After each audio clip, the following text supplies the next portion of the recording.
Welcome to Donna and Friends, and I'm really excited to have Megan Crumpton in. She is a two-time chamber president. That's right. Taking it on. Had it That's in 2014, bringing it on in 2000. First time ever. Wow. Making history. Making history. Wow.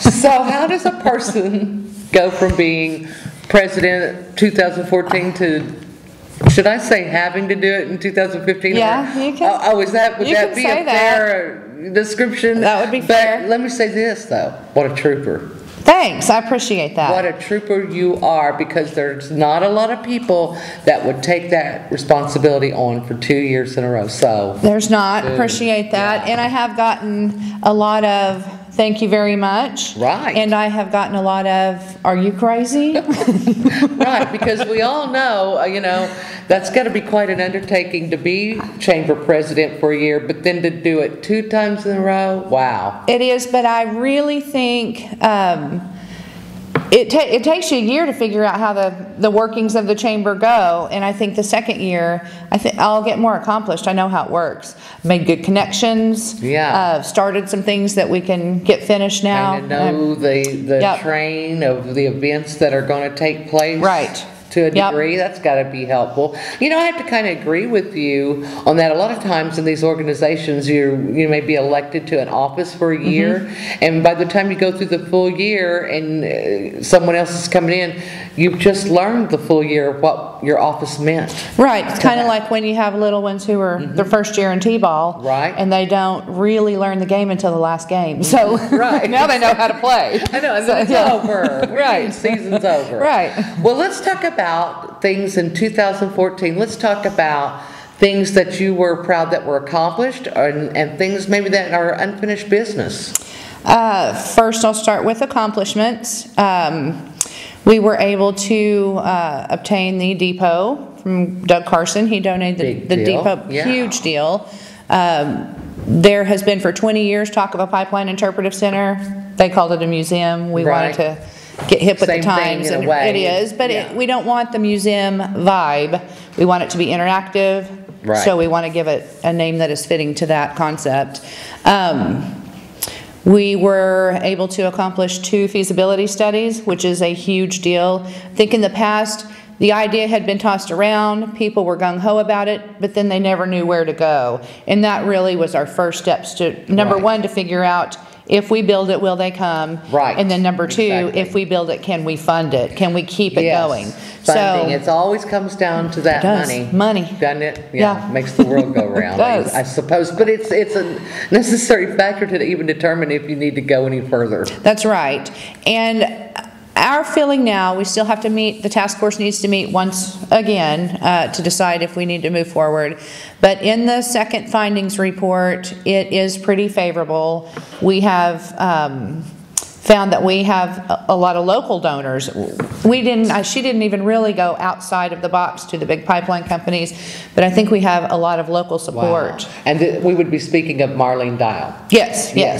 And she's been instrumental in bringing it this far to see if it's feasible. Yes, she has. With her studies. Yeah, that's right. Yep. We couldn't have. So that's exciting to realize that we have local donors, excluding some of these oil companies. That's right, and the chamber was a big part of it, but we've also had a lot of entities donate just for our feasibility studies. We have some skin in the game, but we have local folks who are really interested in this moving forward, who helped pay for both those studies. So.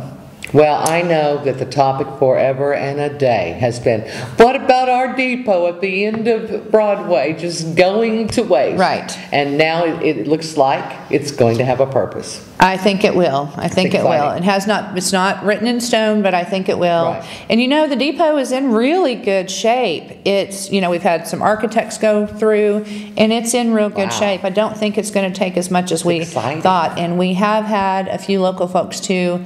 We may not have necessarily money donations, but we have work and supplies and time donations, which goes a long way. It saves us a lot of money. So we've had a few places in town say that they would donate their services to helping get the building in shape. So, well, aside of all the usual festivals and what it's like to be involved in that, I really want to kind of stay on topic with myself and with you, is to what is something here in Cushing that you see as a potential need to get accomplished?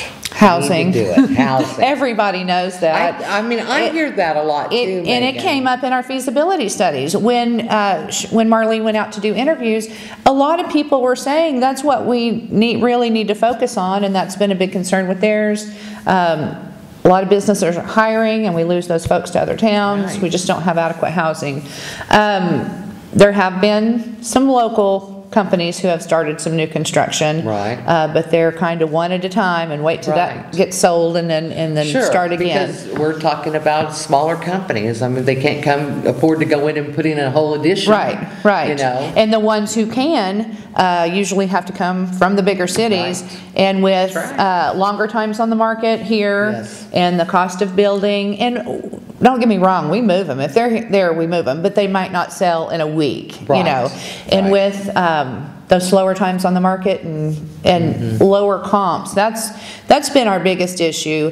They can deal with times on the market, they can deal with cost of building here, but what they can't do is put their necks out there and then it not appraise. Yes. We don't have new construction to comp the new construction with, so they're being compared to older homes, which brings the value down. Right. So that is my biggest mission this year, because last year, I mean, we spent time with builders from all over the place and just couldn't get any commitments for additions. But even though we have really good places for those additions to go in, we have the room for them. And the infrastructure set in place. But I think, I don't know what to call it yet. I've been calling it an angel fund, for lack of a better term. But the concept in that is, if we create some kind of buffer account that has some funds in it, to where if we have, say, a home that has the value of 150 or contract price of 150, but it appraises for 140, we can offset that lower appraisal, give the builder some funds, he can still make a small profit, and then our contract price can remain higher, in turn creating a higher comparable sale for the next appraisal. One will beget another and bring it up. And that's going to take involvement from people who have interest in getting housing here. Bankers, attorneys who do title opinions, builders, building supply stores. It will take, I mean, it'll take a community effort to get just a little, and we don't have to start with a large amount. I mean, if we could just get a $10,000 account started, you know, at least to offset some of the lower appraisals, I think it would help. So, well, I know that I see a lot of people going out of town to go home. That's right. Instead of coming into town. They do. To come home. They do. And so I was just visiting with someone earlier, and we were kind of reckoning that, you know, these people are here for lunch. They're just our lunch money kids. And you know what I mean? Right. They're just providing lunch money. Right. They're not going out to eat here other than at lunch, but they're not shopping here. They're not paying property taxes here. Because you know, there's nowhere for them to be. And I have to say too, we have a lot of properties who we've had some success with people going in and rehabbing properties, but you know, that too is, and to me, that's really where the money is. Usually a home builder they really don't make a lot after all their expenses are paid. But on rehabbing and flipping, as they call it, they've turned some pretty good profits. So I really encourage some folks to get into that. So there's some wannabe flippers out there, or experienced flippers. That's right. You take either one, right? I'll take them all. Because it's hard for the chamber to talk up our community without places for people to be. I do have to say on that, though, those houses, there might be a really good house in a neighborhood that needs some extra attention. So I think beautification is a major project that needs to happen in Cushing.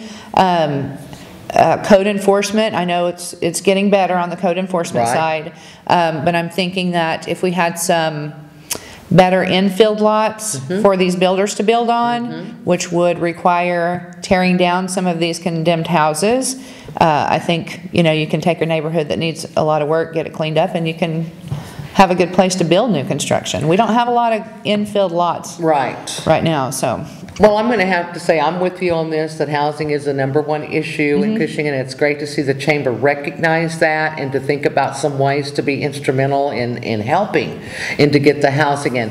Let's switch gears a little bit and let's talk about just the fun festivals that come up. I guess next on the list is Barbecue and Blues. That's right. It is. The wheels starting in February, we'll be meeting. Starting to turn there, and that is something that we sure want to make sure that if you're watching this and you haven't been to Barbecue and Blues, you're missing it, man. It's a good time. You're missing it. It's a good time. And every year I think it gets a little bit more rearranged, a little more redefined, a little bit changed, to where it's always a fabulous venue. It is. To attend. It is. We will start, our first meeting I believe is the 22nd of February. We'll just start hashing out all the little details. Yeah. Golf tournament this year will be something that we'll have to work on with the change over there. Right. So big change, big deal at the country club, it will still be at the same place, and I hear there's a remodel in store for out there. So I really think it's going to be exciting. You know all this remodel business? I do too. I mean, we've also got City Hall looking at maybe a proposed renovation. That helps. It does. Our community, and that's for our community. That's your public building. Right. This is your Barbecue and Blues. This is your festival in the park. All these things that the chamber goes to work on, and it's just not a network of businesses. It's so much more than that. It is the citizens, and that's one of my missions too, and Tracy's as well. We want to reconnect with our business people. We want to go in and personally talk to each member, get their ideas this year. We want to embrace collaboration and unification. We really want to get back on track and personal with each member. The ones to do it. Well, we're almost out of time, but Champions for Change. Champions for Change. I just want to say that's your motto. That's our slogan. That's it. You're going to see it. You're going to hear it all over town. Champions for Change. That's your chamber. That's you. That's our community. Well, thanks for coming in, Megan. Thank you. I appreciate it. You got to come back and give me updates. I will. I will. Throughout the year.